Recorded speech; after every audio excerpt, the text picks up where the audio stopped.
Right, this one here, this is showing what happened on a 2 meter contest, and it was very windy, so I didn't put the aerial mast up. I left it on the ground, which is what it does at the moment.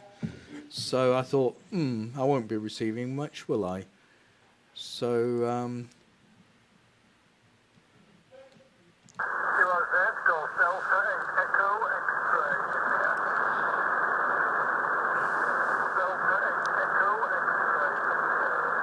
not very strong, but actually there.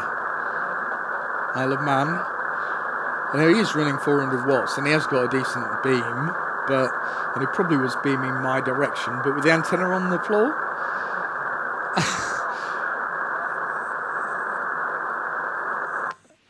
So that's that one, and then the others aren't so amazing. But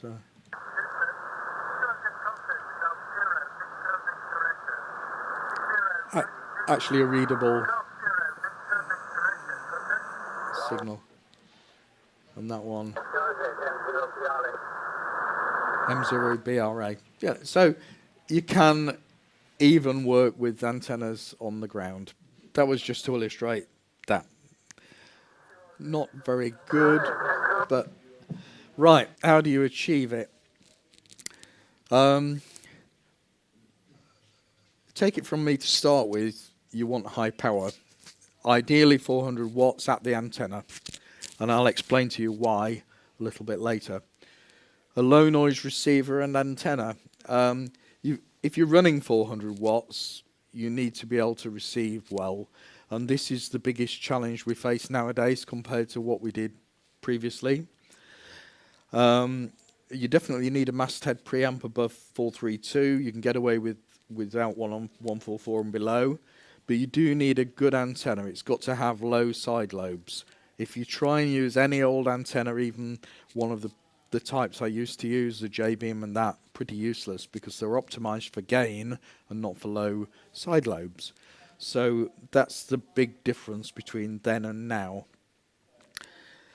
Mike, one of the claimed advantages that I think it's Justin Jackson has for his loop fed arrays is the fact that you've got much more controlled side lobes. Yep. So signal to noise is That's right. And it's not just his, it's others. G4CXM is equivalent.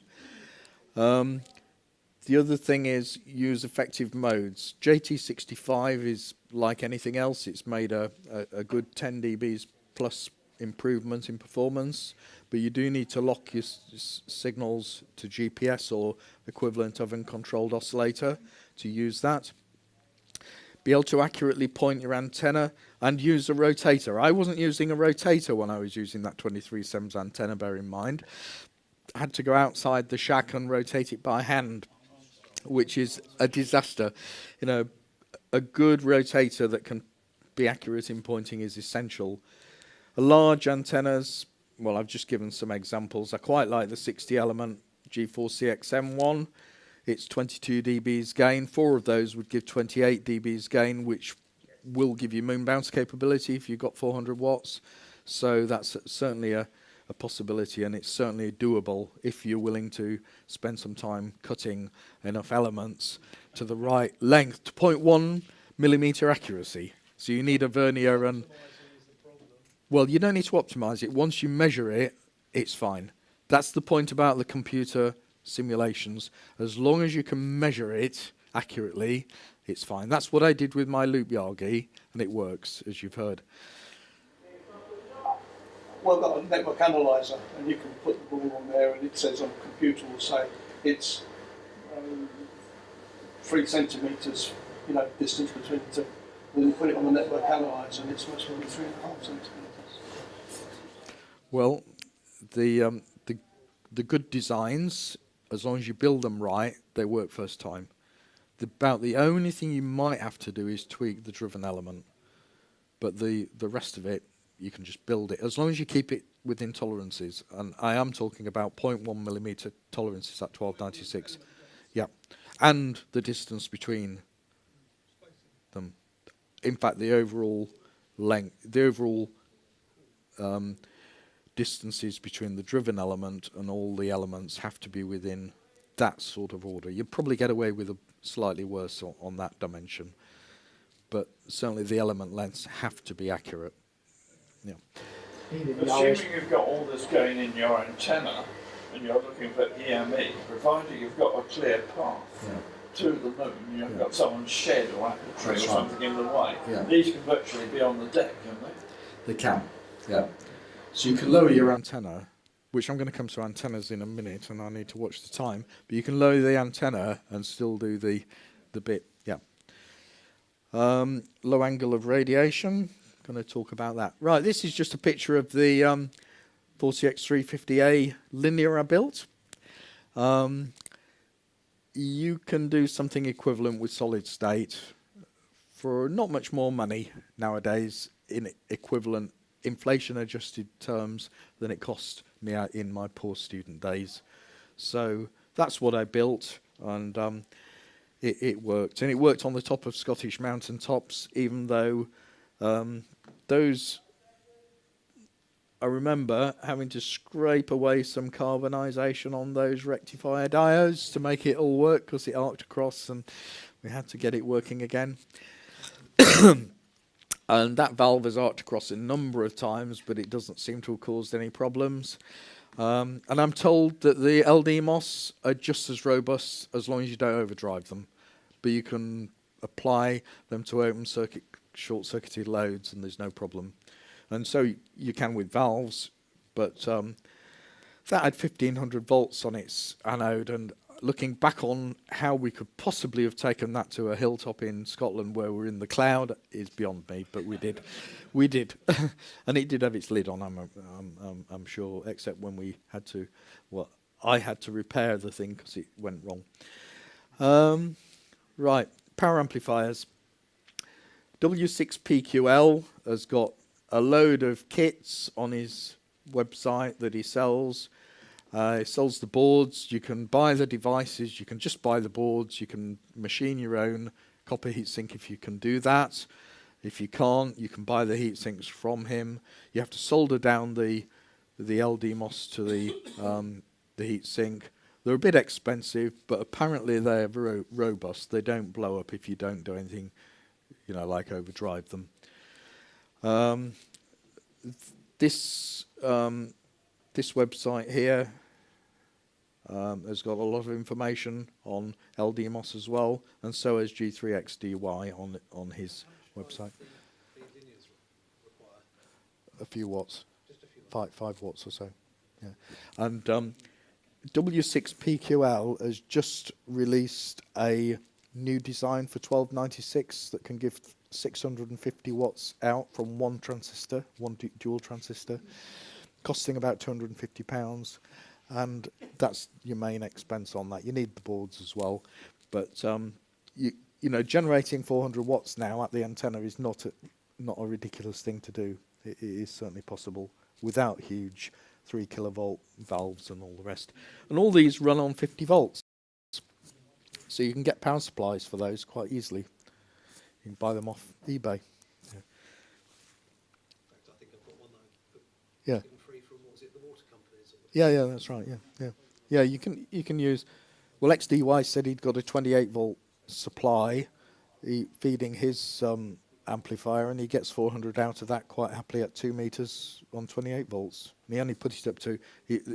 At the convention, he told a story that he was testing it on a dummy load at a kilowatt, 50 volts on the anode, blew up the dummy load, but the dummy load was damaged and the power amplifier was fine. So, but do look at his website for his information on overdrive. Don't overdrive an LDMOS device. Right. Noise. This is the biggest bugbear we face, I think. RSGB have published some figures, and they're going to try and do some surveys. And these figures vary between urban area and rural area, and I've just put the figures down here. And I've measured it. dBs with respect to what, though? dBs absolute relative to thermal noise level. That's 50 ohms at room temperature or something? This is in 50 ohms relative to thermal noise. Yeah. And you have to correct your reading depending on the noise figure of the device you read it with. Yeah.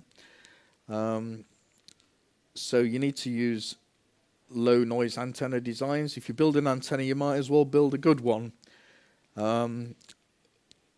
Build one with high gain, with a small vertical beam width ideally, so that you're not picking up noise from your neighbours and you're relying upon the low noise pattern to get rid of that.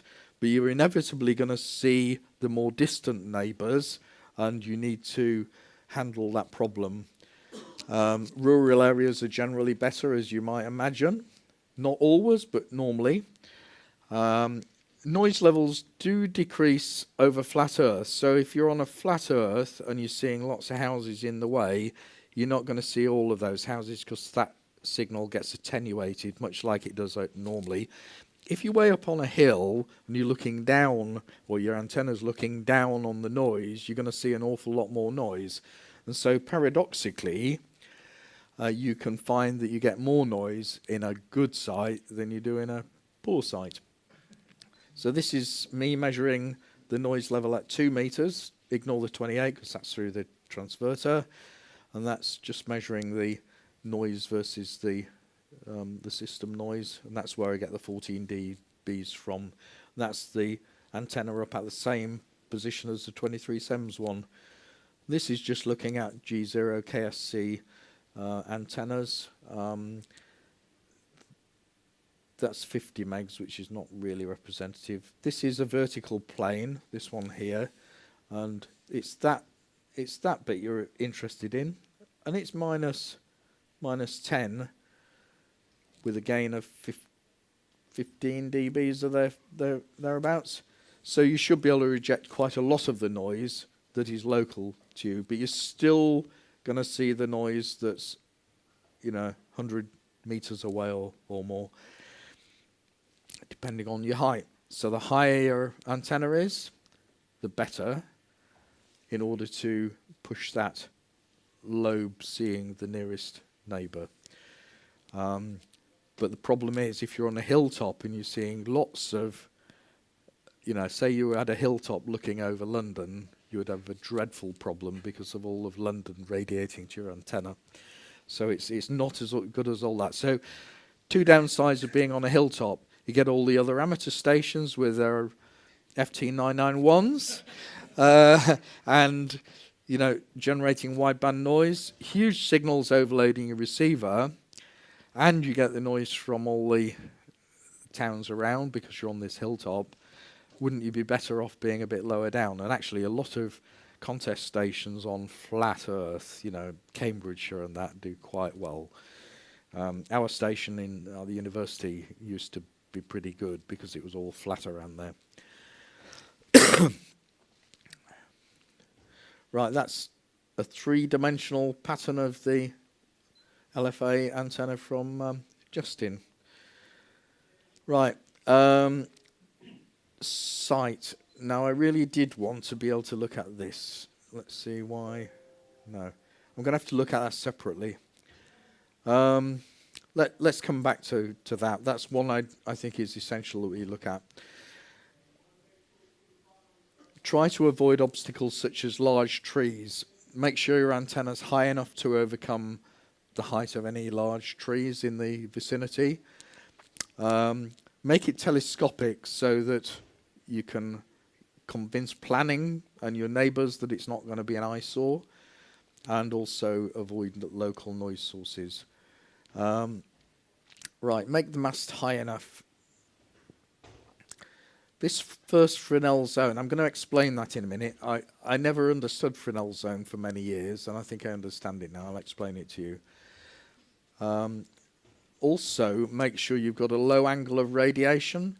This is, if you remember back to when I showed you the troposcatter losses, the angle theta is the sum of the distance angle plus the angle of elevation of each of the 2 stations.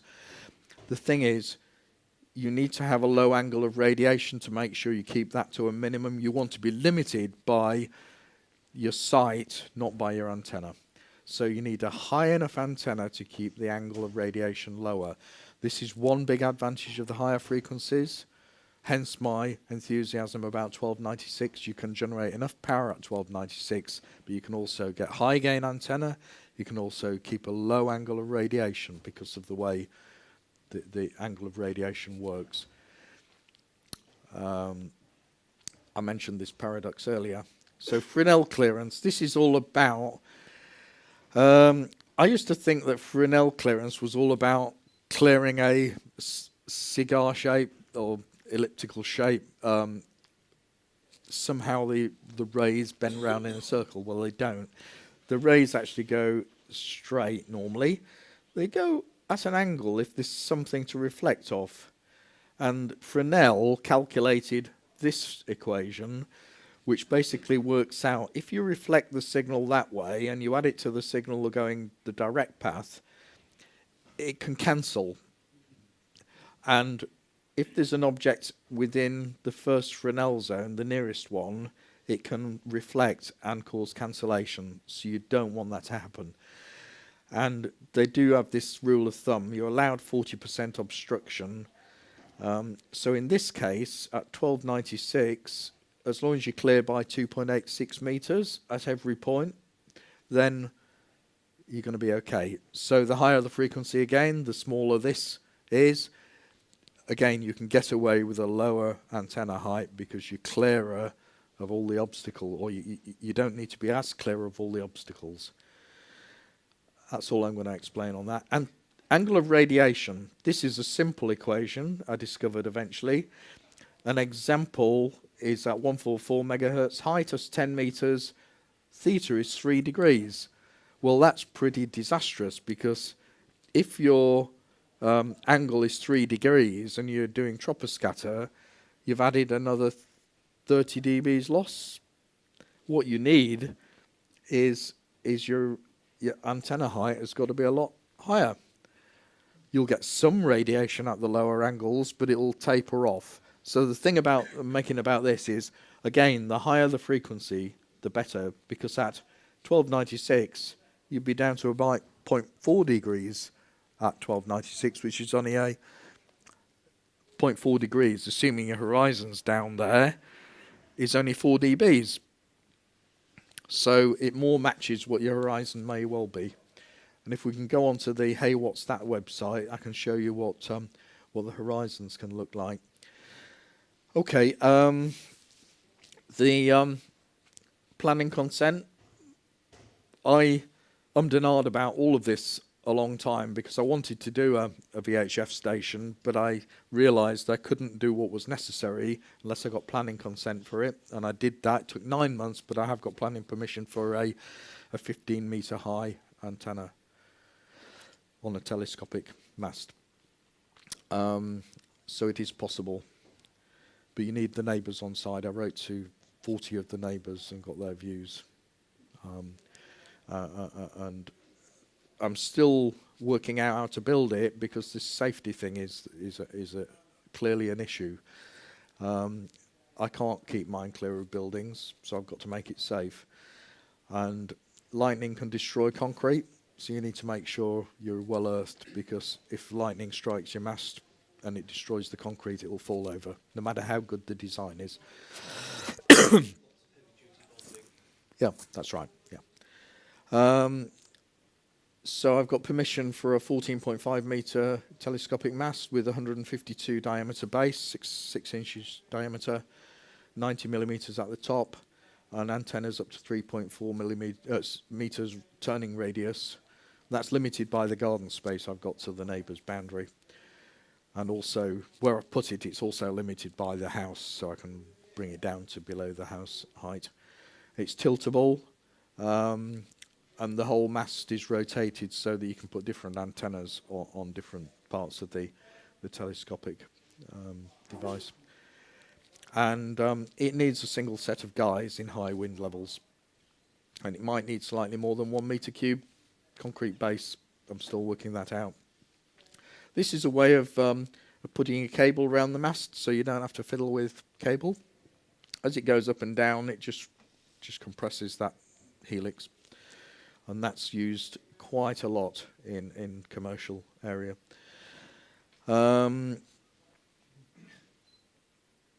Yeah, use flexible cable, even though the loss is slightly higher, but compensate for it by generating a bit more power, because you're allowed to measure the power you're radiating at the antenna.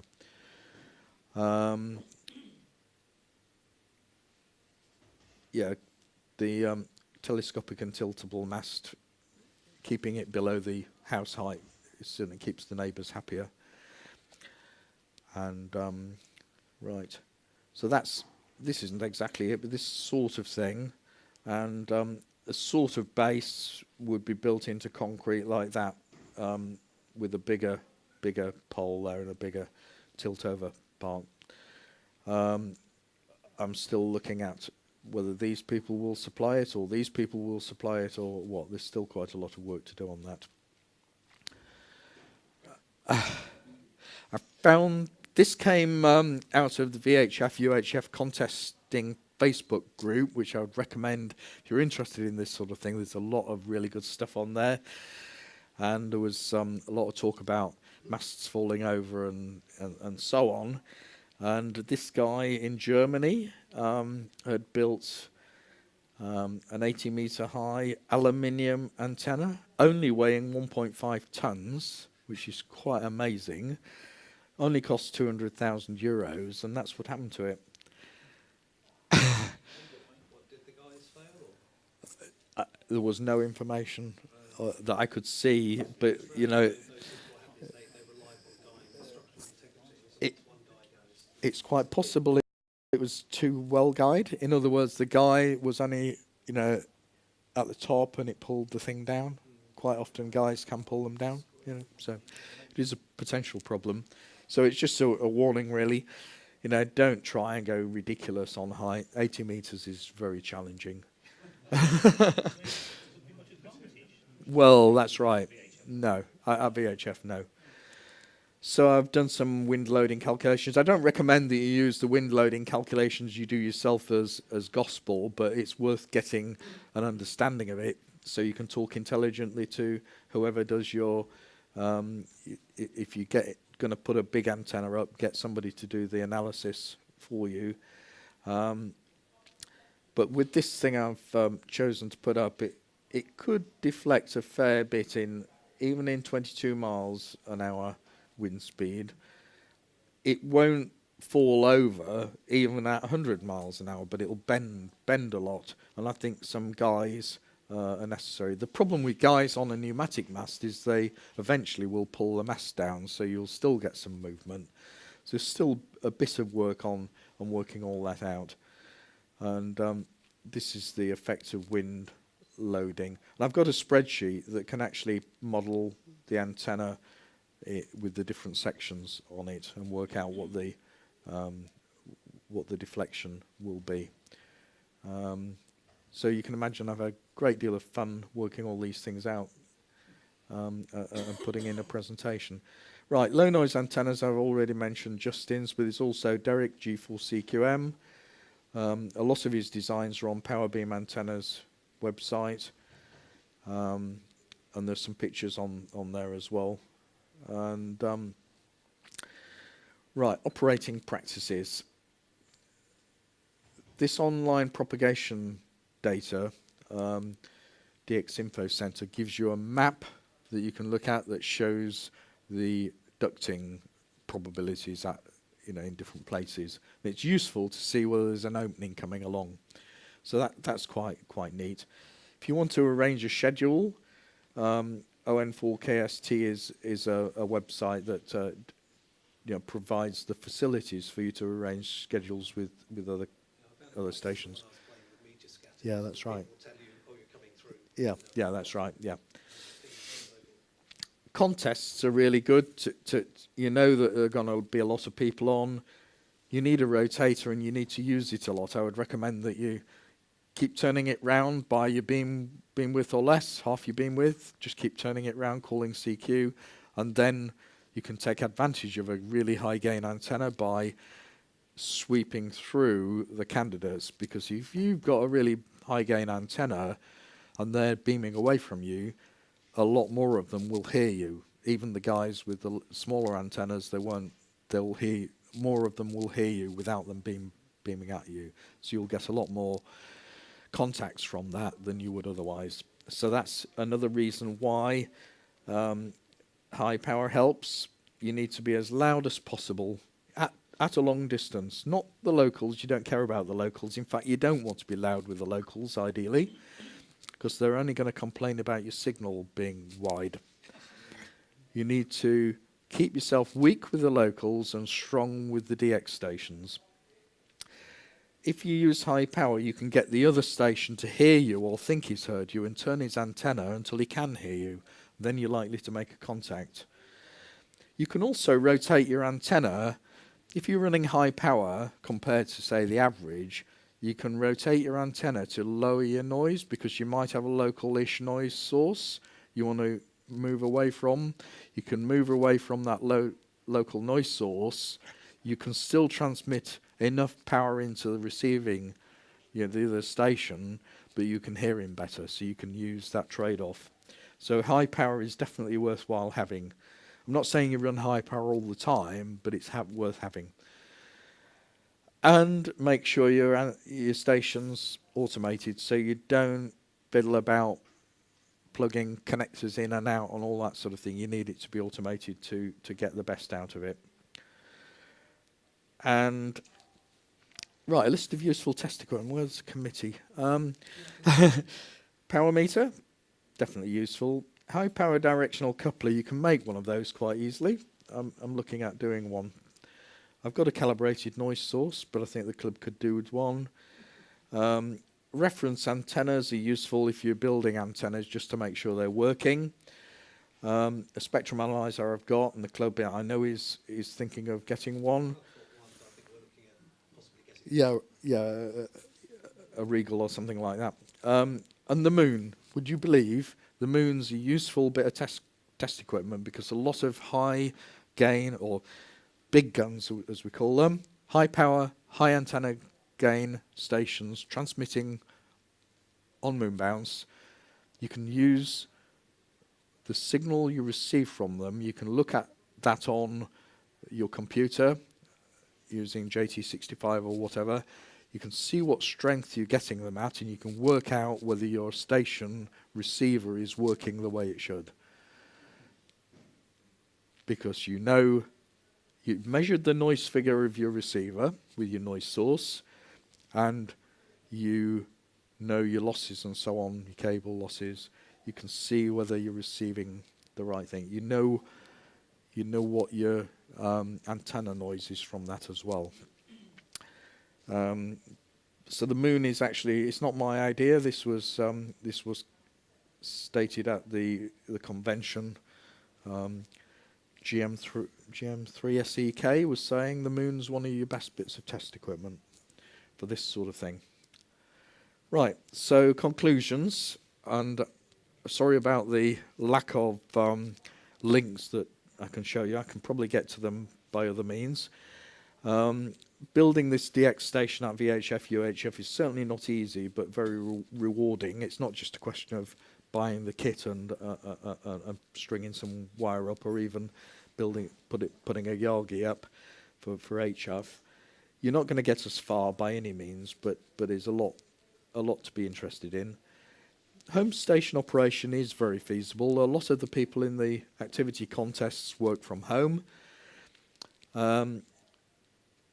If you start off building up slowly, you can still work quite a lot of stations, even with relatively low power, relatively poor receivers, relatively small antennas, and then build up from that. And getting on there and trying it is the way. The important thing is to get your antenna clear of everything, although it's not essential, as I've shown, to start with at least. And well, when I listen to HF, sometimes I'm quite disappointed, and I think it's going to get worse, isn't it? Yeah, I'm sure it is. If you're interested in that, that's fine. Yeah. Okay. that's everything except for the. I'll see if I can get the links up, shall I? This one's the DX Info Center, which tells you what's happening. It's the so-called Tropo Index. It tells you whether there's going to be any openings or not. At the moment, it doesn't look too promising. As you move it on, the date moves forwards and the day moves forwards, and most of the activity is down in southern Europe, as you can see. But there's a little bit there, look. Was that due to the big high which is coming in at the moment? Well, usually if there's a big high, that improves conditions. So that's maybe the big high that's coming in. It doesn't necessarily, a big high doesn't necessarily mean there's There are weather storms and we're getting Siberian winds. Yeah. So, So the thing with this is you can use it to tell you how the conditions are going to fare over the next few days, and it's not really worth bothering with at the moment if you want to work any special tropo. Okay. So if I change this to what would it be? North Atlantic. Not even much going on down south, to be honest. Oh, what's this? That there is showing something. So around the Canary Islands, there's a fair bit going on. I mentioned earlier about meteor scatter linking in with that. Often that is red, you know, and if there's a good amount of tropo going on there, you can transmit meteor scatter over to it and then link into the stations down there. So the Canaries are here. So if there's a good amount of red around there, it's worth a try. So that one's that. Right. The thing I was going to show you was this. This is really quite interesting.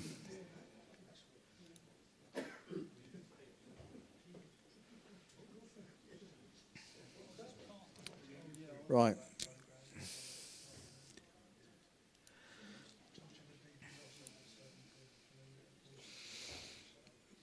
If you look at this, can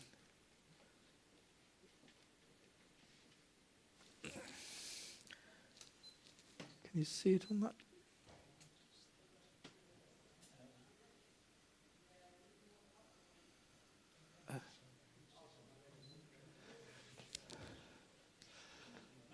I don't know why, but I can see that on the screen here. The top line at 1 degree I can see it on the screen here. But if you take, for example, looking east or northeast, the terrain is maybe 0.22 degrees, which is only a couple of dBs loss. Looking west, my worst directions, we're talking about a loss of 5.8 degrees, 5.8 dBs. So it's not a huge amount that you can't overcome with antennas. If I put my antenna up to 30 meters high, it is better.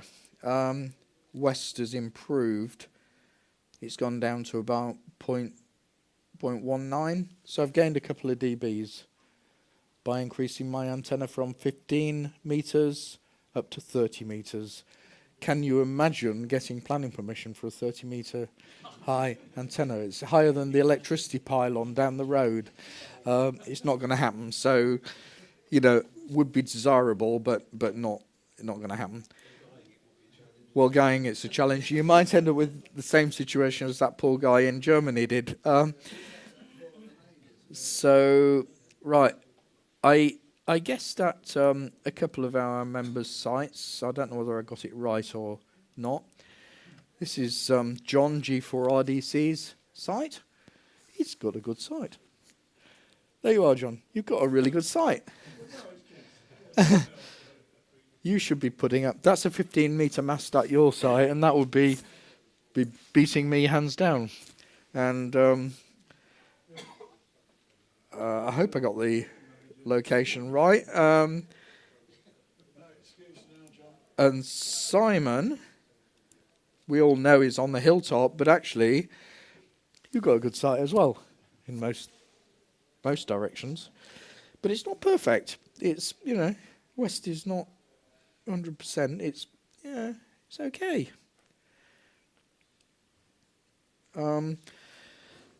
This is really useful, so you can work out, the differences you can get when you're working DX on VHF are quite small. They're not huge. So go to this, work out what you need to do, decide whether you want to do it or not. But I think all I've shown is, even though I'm in a bit of a dip in lower early, it's not impossible, and you don't need to go out portable as long as you're prepared to accept generating high power, getting a good low noise preamp, building a big antenna, getting the planning permission. It's all doable. Alternatively, go for HF, 80 metres and 160 metres. But you need a big garden for that, don't you? So, okay. Right, I heard the rustling of biscuit wrappers, and Ian's finished all his scratchings, so it means it's time for tea.